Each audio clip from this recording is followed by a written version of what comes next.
Welcome to the Magic of Positive Thinking, a podcast hosted by Norb Svanascini, founder of AmericanEagle.com, and writer Al Edwards. Norb, Happy New Year. Here we are in 2024.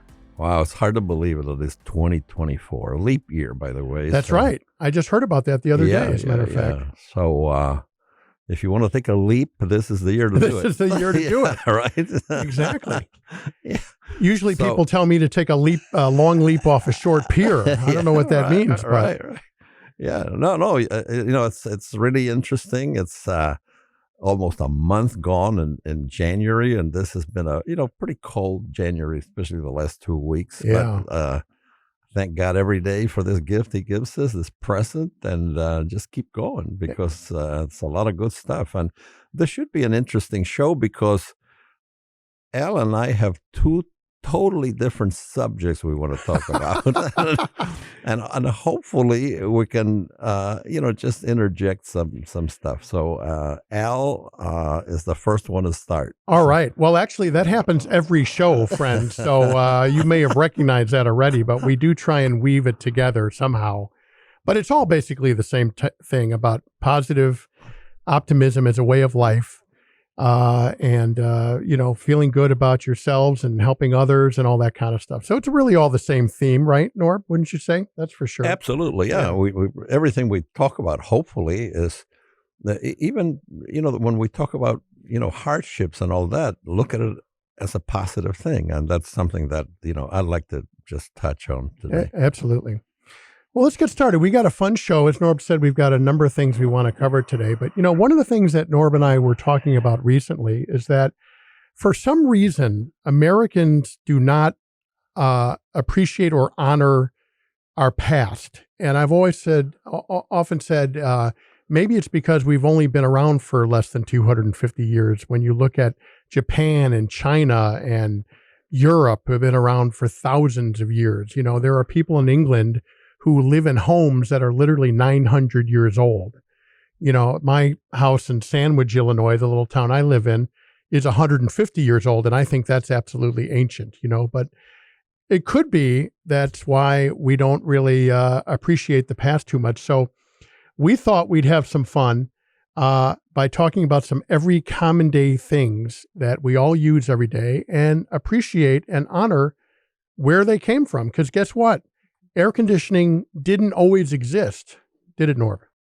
No, and one of the interesting parts about this subject is that this is totally a product of the United States of America because the people that came here had total freedom to be whatever they wanted to be. And this definitely has been the most positive country that has ever existed in the history of the earth. There's no doubt. Because, like we talked about this before, in other countries, you had to know where you fit into the society.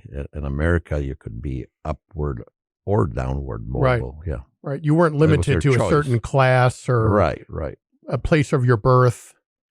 It really was and still is a great land of opportunity.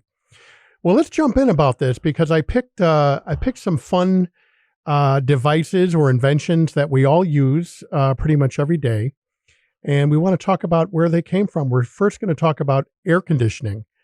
Norb, I remember a story when you came with your family from Argentina to Bloomington, Indiana. You saw those little portable window air conditioners for the first time, I believe. Isn't that right? Yeah, they weren't portable. They were big. Or window units, right? Yeah, window. And they were, pretty hard to install. You had to go outside and put brackets because they weren't small like today. They were not as efficient. But right. That's the first thing that we did when we came to this country is before we had curtains or anything in the house, we put an air conditioning. Got to put the AC in there. Air conditioning, yeah. Well, everyone listening today can't even imagine what life would be like without air conditioning. Hot. It would be hot. Yeah. It would be hot. So I wanted to go over this a little bit. Everyone's familiar with the manufacturer Carrier, and they just didn't pull that out of the air. There was a gentleman by the name of Willis Carrier who basically developed the very first air conditioning. People had tried different things before, but basically he he went to work for a company called the Buffalo Forge Company in 1902, and he was tasked with solving a humidity problem that was causing magazine pages to wrinkle at the publishing company. So it looks like modern air conditioning was not invented to cool us off, but to solve the problem of magazine pages wrinkling. Yeah, and this is a lot of things that we take for granted were accidental in nature. Right. Right. Uh-huh. Like the Post-it note, right? The sticky notes that everybody... 3M, right. 3M, the glue for that was an absolute mistake, and it was something they were not looking for. Right, right. So he said through a series of experiments, Carrier designed a system that controlled humidity using cooling coils and secured a patent for his apparatus for treating air, which could either humidify or dehumidify the air. As he continued testing and refining his technology, he also devised and patented an automatic control system for regulating the humidity. It wasn't long before Carrier realized that humidity control and air conditioning could benefit many other industries. And he eventually broke off from the publishing company, forming Carrier Engineering Corporation with 6 other engineers. And we just keep bringing this up that these were real human beings like you and me who came up with this stuff. Yeah, and the thing that most people don't realize is that, this made possible for people to go to places that they would never think of going. Florida was not thought of as really a good place to go to. It was horrible. Right.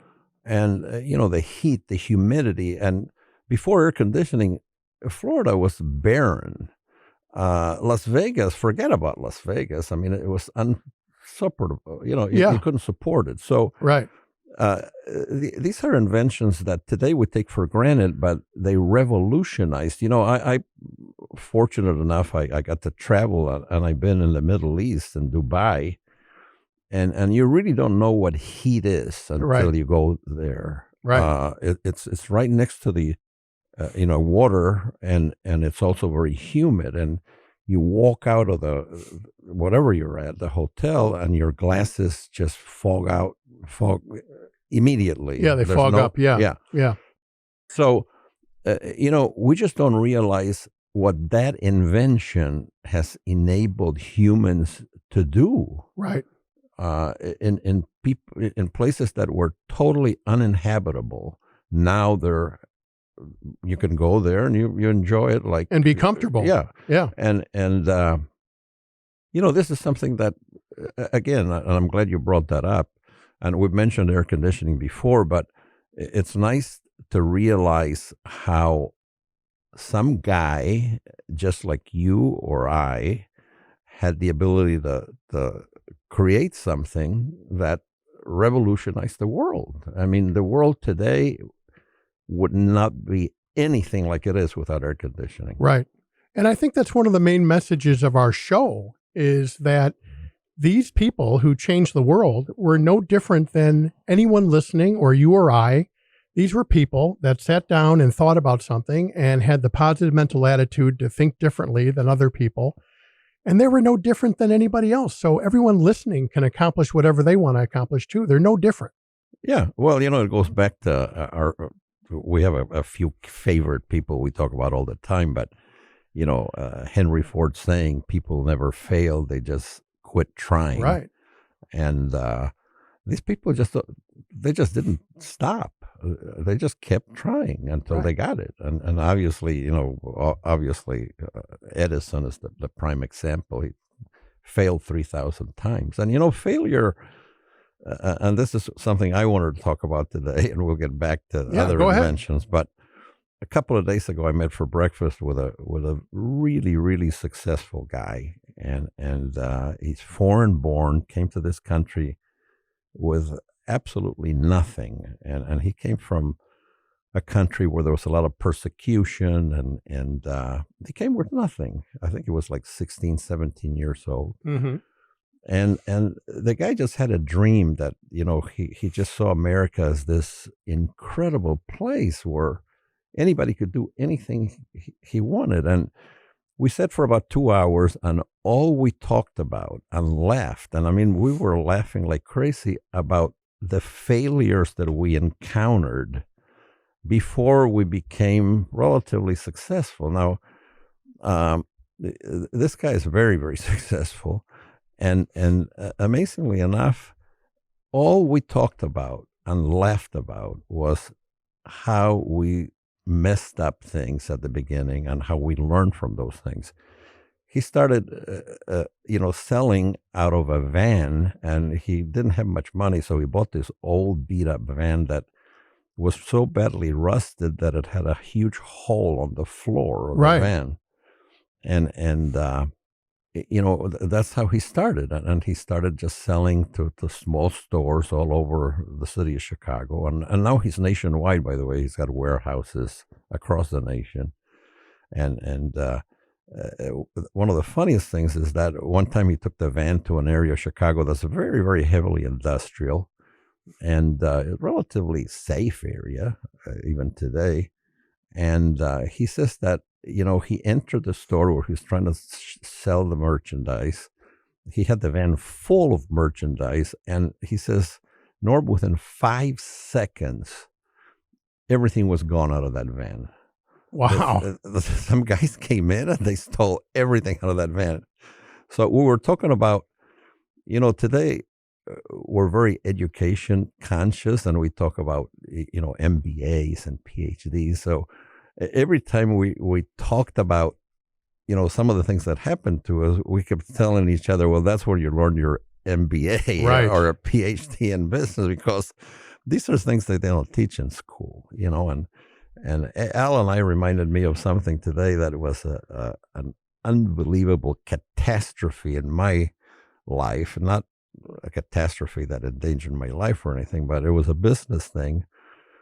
In Chicago, there's a very, very famous thing that, what is it called? The Chicago... The stadium, are you talking no, about? no, no, where people come and try out the kinds of food. Oh, Taste of Chicago. The Taste of Chicago. Yeah. And it's very, very famous. And the Taste of Chicago, of course, they make a lot of money, and these vendors go in and they pay money to be there. And also in Chicago, there's a huge Latin community, and probably like 1 million people altogether from the suburbs and in Chicago itself. So I had this friend that had this idea of making like the Taste of Latin Chicago. And he rented one of the biggest halls in the nation, okay, which at that time was close to the stockyards. No longer exists. The International Amphitheater. In International Amphitheater, right. Right. And he rented it, and huge. And then he sold booth space, and we could sell food, and we could sell T-shirts and party stuff. And I mean, he advertised it all over on television. He had signs all over. Now, the problem was that this place was not air conditioned, which we were talking about. And so, as luck would have it, it was probably one of the hottest periods in Chicago's history. And everybody had invested a lot of money, including myself, and had a couple of partners.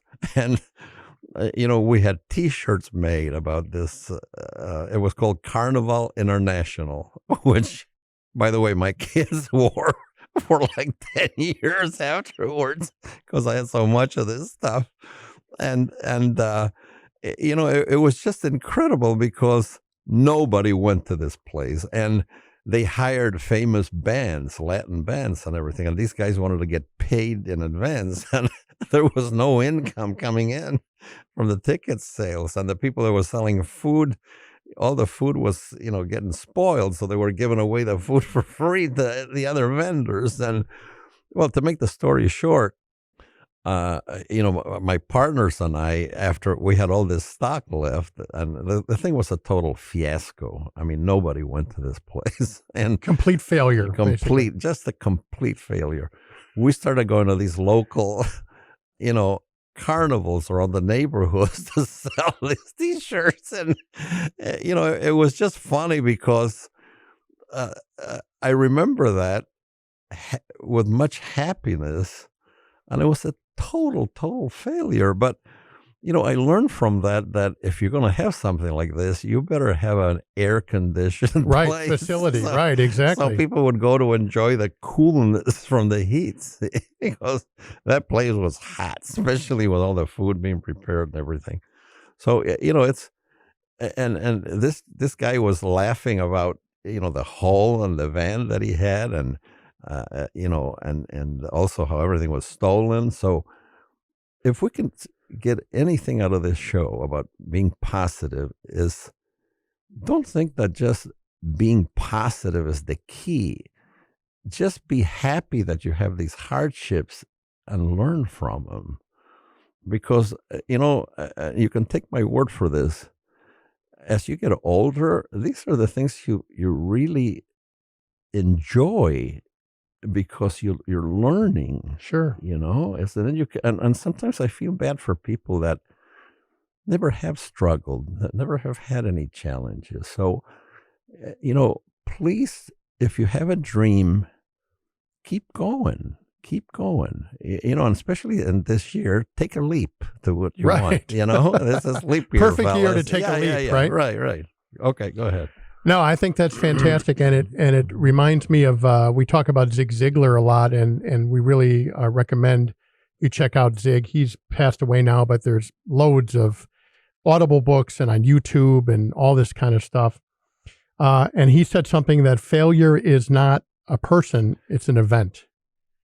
And you've been amazingly successful in your business life, Norb, and it's just a great lesson that not everything you touch turns to gold, and that's true for every human being.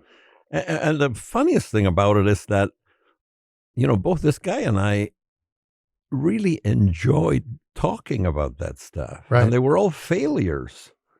But it was such a learning experience that you're happy that you actually learned that, And if we didn't have that, I don't think we'd be enjoying life as much as we are, Absolutely. Well, that's a perfect segue into our next everyday invention, because the original background of it, the guy never followed through with it, believe it or not. And then someone else got a hold of it. And that's a pun when you hear about it in a moment. But how many people today, Norb, are grateful for the zipper? Oh, yeah. I mean, could you imagine? So listen to this. It's easy to take the zipper for granted today, but before it was invented, getting and staying dressed involved securing your clothing with ropes, ties, buttons, and other fasteners. That doesn't sound too fun, does it? No. And one of the things that it's amazing, maybe we should talk about this a little bit, but an incredible amount of stuff has been invented in Chicago. And I know that zippers were invented in Chicago. Yeah, it's got a definite Chicago connection. Yeah. The earliest iteration was known as the automatic continuous clothing closure. Right. It was patented in 1851 by a guy named Elias Howe. He was also the inventor of the modern lock-stitch sewing machine. However, he never marketed his zipper, and it didn't take off. And it wasn't until 1893, an inventor by the name of Whitcomb Judson received a patent for his clasp locker shoe fastener. So it's important to note that zippers originally started on shoes. He partnered with another businessman to launch the Universal Fastener Company and manufacture his invention. It debuted at the 1893 Chicago World's Fair and was renamed the Zipper in 1923 by the tire company B.F. Goodrich when the company started using the fasteners on their rubber boots. So now, friends, you know the history of the zipper. Yeah. You are smarter than you were when you woke up this morning. When you realize that, I didn't know it was that date was 1923 when Goodrich patented it or released it. That's 100 years ago. I mean, just think of this. And you watch these old movies and you see all these people with their buttons and the wealthy women had other women, their Have maids, to tie them. they had to. And this was really and today with a zipper, I mean, we zip up everything today. I Right. mean, men, I think maybe more than women, but both sexes, use zippers continuously, and jackets. I mean, you go outside, it's cold, and you zip it up. You zip up your jacket. Yeah, As a matter of exactly. fact, that's become a verb in our vernacular language. Zip like, it. Yeah. hey, oh yeah, that's another meaning, but Yeah. zip your jacket. Or if you want someone to shut up, you tell them to zip it. Yeah, right. Friends, that didn't exist before 1923. That's what we're here to tell you. Yeah, the Romans, if one Roman told to the other one, zip it, they wouldn't know what they were talking about. They would have brought him to the hospital Yeah, immediately right. because they were saying something very strange. But, these people that came up with this stuff, and I think it's important based on what Norb was just saying about how this marketing idea about the Latin food international carnival didn't work out. The guy that actually invented the zipper never marketed it, and it didn't go anywhere. So it ties in exactly what you were just saying about people never fail. They just quit trying. You got to follow through. Absolutely. And that's, if anybody gets anything out of this podcast, and I'm very happy to say that every month it seems to be increasing a little bit at a time. I've gotten some very, very good comments, and I had one this week that was a real pleasure to hear, because it was a gentleman that said, I really felt down, and I said, what the heck? I want to put Norb and listen to what he's talking about. Wow. And he must have been desperate. He was desperate, man. and then he actually said, I'm glad Al was there, because he made it, good to listen to. But interestingly enough, he said, that was terrific. I listened to like 4 or 5 of them, and I felt better. So I'm happy we do this. If it helps one person, 5 people, I'm happy. And that is something to be really proud of. And that's really what we're trying to do this for, is to just have people, including us, by the way, because I think you teach what you need to learn the most yourself. It's just important to have this kind of way of life as a philosophy of how you live your life. Yeah. The other thing that I brought up, which I wanted to mention, and I think it fits right in. Everything is Connected. Positive. Yeah. And this gentleman that I was talking about with a hole in the van and everything, it would have been really easy for him to give up. I mean, the guy had a terrible van, old, beat up, rusty, and all of a sudden they steal everything from his van. And I don't know this for sure, but I'm sure that at that time when he started, that was a very, very hefty drain on his income. Oh yeah, so a great loss. The one thing that this guy has, which is really, really important, and this is something I wanted to bring up. He's also a very kind gentleman. He's just a nice guy, and if you met him in the street, you really wouldn't know, how much he's worth or what he does or anything. He's just a very decent, nice guy that says please and thank you, and these are the things that really people should really, really be interested in doing. Today I actually printed this up about, just doing things that'll make you feel good by doing things for others or for yourself. And we always talk about this, and I listen to our podcast too, and it's kind of interesting because some of them are I really enjoy also, and we always talk about, the things we talk about don't cost any money, right? And you're happy by doing them, And some of the things is, call a friend that you haven't spoken to in a while and just say, hi, how are you? What's going on? I mean, it's nice to get a phone What a call. wonderful thing that is. Yeah, I mean, it's just simple. And if you have a girlfriend, if you have a wife or somebody you like, send flowers. I mean, today flowers are really, really, you go to a supermarket and they're very inexpensive. And who doesn't like to get a flower, Sure. especially a lady? Right. send a note to somebody. Just pay a compliment to somebody. Tell your family members how much you appreciate them. Gee, I'm glad, that we're together. And do you remember when we did this and that? And bring up nice things, because every family has problems. Every family has problems, okay? Right. So don't dwell on the problems. Every family also has happy moments. Dwell on those. Make someone laugh. We were talking about laughter last podcast, and I really, really enjoyed that podcast, to be honest with you. And make somebody laugh. I mean, that is really because when he laughs or she laughs, you laugh too. Right. It's a gift. It's a gift. It's a gift. Yeah. If you know that somebody does a good job, tell them that they're doing a good job. Actually, I did that today. And, it made me feel good because it was the truth. And then the person who received that was very happy also. Yeah. It wasn't me, by the way, just for the record. No, Al. That hasn't happened yet, but. I have a hard time finding something good about Al here. Tell somebody a joke.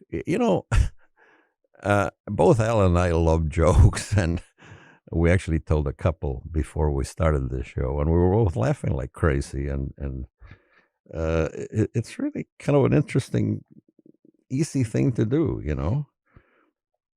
When you go to the supermarket, and the gal there or the guy there that checks at the register, just say something nice. Gee, what a nice day, or how are you today?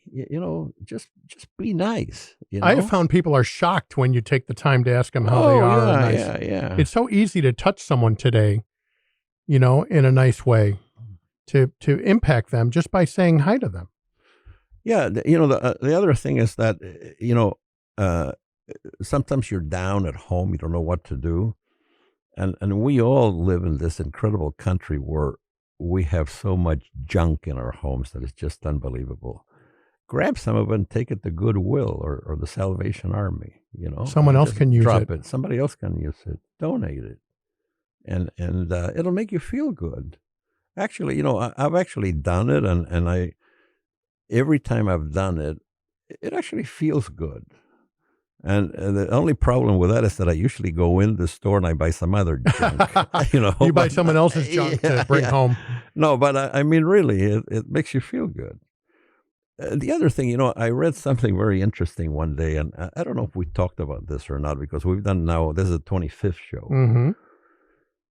But there was a very famous doctor that was also a teacher of medicine in some big university. And he had a group of people, and he started talking to the students, and they said, who knows the name of the top surgeon and this guy and this, and of course they were all professionals. And he says, well, who knows the name of the janitor? Right. And nobody knew the name of the janitor. He says, that's just as important as anybody else. That guy, sometimes more important. Yeah, right. So if you meet the janitor, say hi to him. It's funny. I actually live in a building. It's a condo complex, and there's a guy there that's the janitor, and he's just the nicest guy that you could ever meet. And every time that, when I first went in there and elevator opened and I saw him and I'd say hi, he was kind of like surprised. Who are you? Yeah. Right. And now when I see him, oh, how are you, Norb? And blah, blah, blah, and so it's a total change of character just because I was nice to the guy. Right. And not only is it because you're nice, but he's always asking me if he can do something for me, which, I don't do it for that, but it's just, I'd be happy to do something for him too, so it goes both ways. The other one is say good morning. This is something that, why don't people say good morning? When you're walking by and you don't know the person, say good morning. And, they won't know what to do. They won't know. No, particularly if it's in the afternoon, they won't know what to do. It's funny. We actually, we used to vacation, and this was in Italy, which was interesting. And It's a beautiful place, not fancy. It was one of those like B&B, but they were called, I don't know, pension or something in Italy. And it was owned by a British couple. And she was a real English gal, you know. And every time you saw her, she would say, "Good morning." And it was just the funniest thing. And we still remember that. This must have been like 50, 60 years ago. Oh, my gosh. But, you know, that good morning, you never forget it, the way she said it, because she meant it, you know? And, you know, you're talking about the gentleman in your condo complex, you know, like you said, you don't do it for this reason. You're doing it because you want to be a nice, empathetic, kind human being. But it comes back to you. What you put out into the world will come back to you, and usually 2 or 3-fold. Absolutely. There's no question. Yeah. And folks, the tie-in here that we're trying to talk about is the optimism and the attitude of these people that invented these life-changing things, tied directly into what Norb is saying about having an outlook on life that is just a can-do, optimistic attitude and a heart for helping other people and serving other people. Yeah, you know, there's one here that is really interesting that it's take a minute to help somebody who is lost. Now, 2 things. One is it affected me, and the other one affected somebody that I met here. But we were traveling one time, actually in Italy, and I didn't know where I was. And this was before GPS, and you had these big maps. And, you know, if anybody has gone to Italy, you know, they put a street wherever they felt like it. There was no structure or anything. And it was a mess. I couldn't find anything. So I stopped the car and I asked somebody. And this guy came out and he says, "I'll take you there. You just follow me." And you know, I was thinking, God, you know, you always think, is this going to be dangerous? What is this guy doing? And I went back in the car and my wife says, "Oh, you got to watch. What's this guy?" And this guy must have driven for, I don't know, maybe 10, 15 minutes to take me where I was going. Wow. And I've never forgotten that. And I obviously, you know, what an incredible thing. So that's the thing that happened to me. Now here in Chicago, I used to take, there's an elevated, which is also becomes the subway. And at one time you could really ride them and you didn't have to fear for your life. But I met a couple of people from Denmark, and they were speaking broken English, and they didn't know where they're going. And I said, "Can I help you?" You know, and they said, "Where are you going?" "Oh, we want to go here. Well, do this and do that and do that." And I actually wrote down on a piece of paper where they should see the Museum of Science and Industry, you know, the Field Museum. And they were so happy, you know, and they said, "Oh, thank you, you know." And I still remember that as a very nice thing. For sure. Absolutely. And what an impression you made on those people of Americans. Yeah, exactly. Wow. And why not? They're so nice. Yeah. Why not? I think that's wonderful. That's amazing. Well, friends, I think this show is about appreciation, appreciating things like air conditioning and the zipper and the dishwasher and television. Believe it or not, there really was a time before television existed. And as Norb said so well, appreciating each other and being kind to each other and really working at living life with an optimistic outlook. And I think it's that optimistic outlook that is the vehicle, the launching pad for all of these great accomplishments and the way to touch people, like you said, like you talked about. Yeah, and going back to Zig Ziglar, I mean, don't look at the problem as something that's impossible to conquer.